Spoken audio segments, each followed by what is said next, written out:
Selamat pagi semuanya, semoga kalian sehat-sehat saja. Hari ini kita akan belajar IPS. Namun sebelumnya, Pak Andre mau menyampaikan beberapa informasi berikut. Di antaranya, terdapat tugas di slide terakhir, penugasan bersifat individu, kemudian pengerjaan tugas ditulis tangan, kemudian difoto, dan dikirimkan melalui fitur message pada Edmodo IPS. Bagi yang share atau posting di Edmodo tidak dinilai.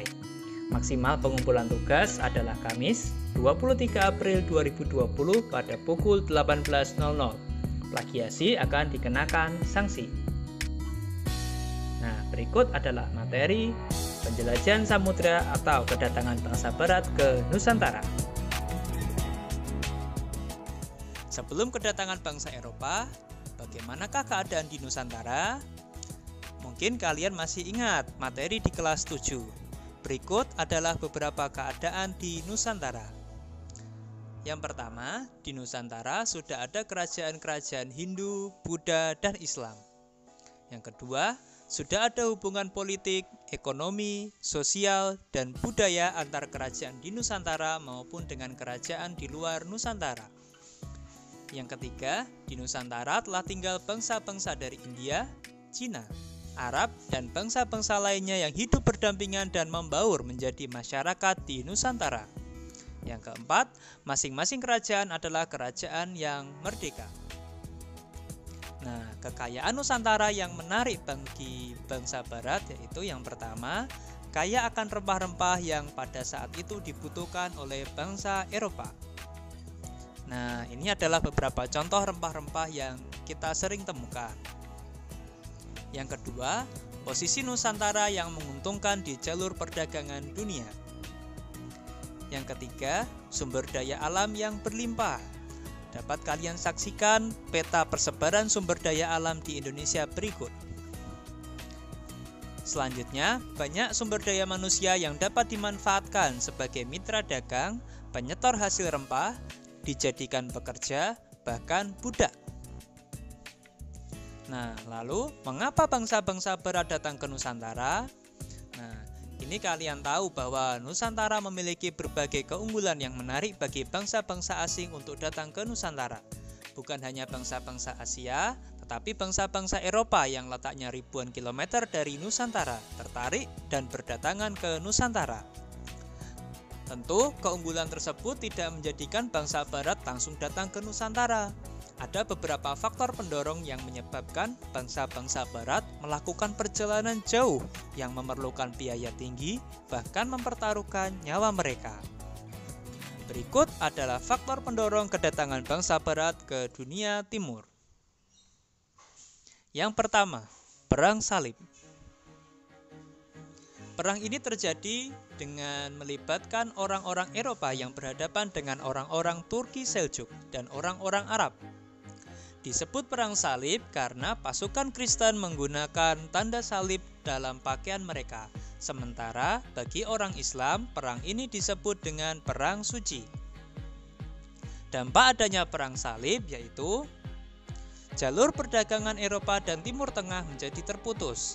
Apalagi setelah Konstantinopel dikuasai Turki, para pedagang Eropa mulai mencari jalan lain untuk mendapatkan rempah-rempah secara langsung. Yang kedua, bangsa Eropa mulai mengetahui kelemahan dan ketertinggalan mereka dari orang-orang Islam dan Timur, sehingga mereka mencoba untuk mengejar ketertinggalan itu dengan mengembangkan iptek secara besar-besaran.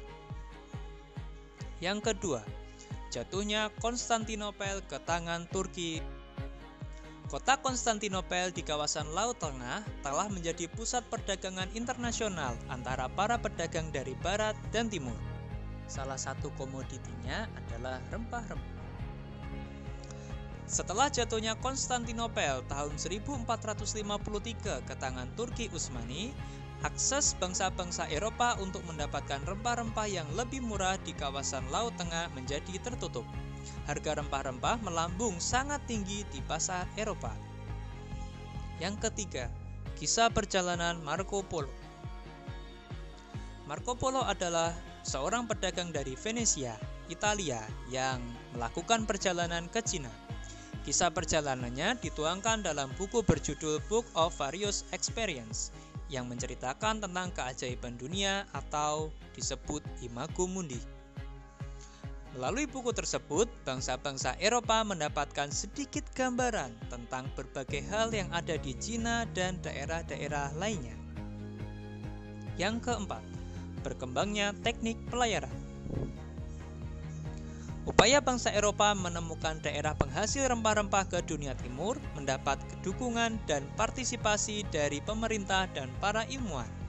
Bangsa Eropa semakin yakin untuk berlayar setelah teknik dan ilmu pelayaran berkembang.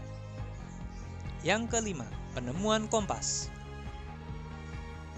Pelayaran ke dunia timur juga didukung dengan adanya kompas yang sangat membantu menentukan arah perjalanan mereka. Jadi, mereka berharap tidak mudah tersesat.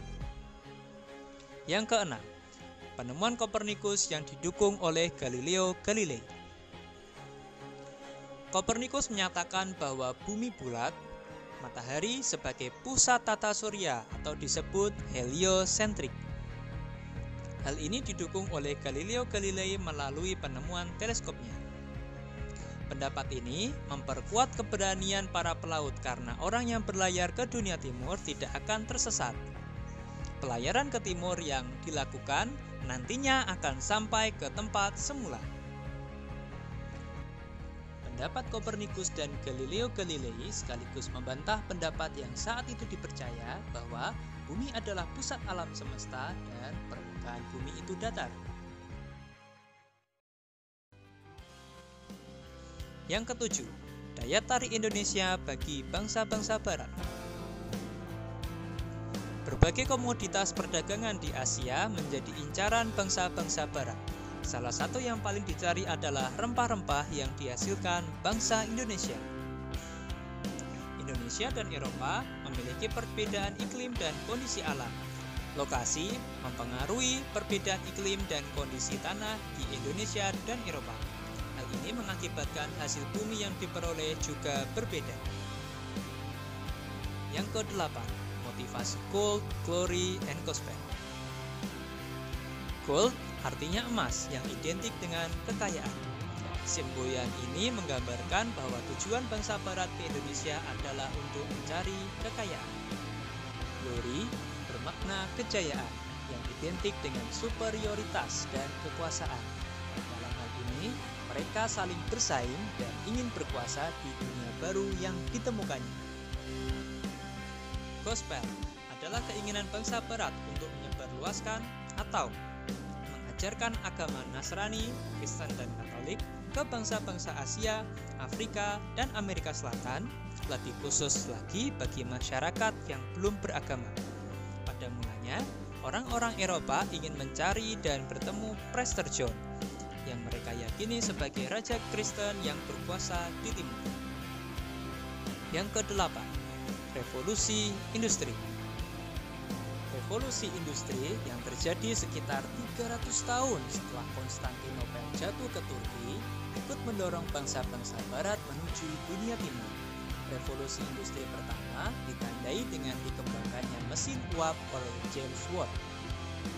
Revolusi industri adalah pergantian atau perubahan secara menyeluruh dalam memproduksi barang dari sebelumnya menggunakan tenaga manusia dan hewan menjadi tenaga mesin.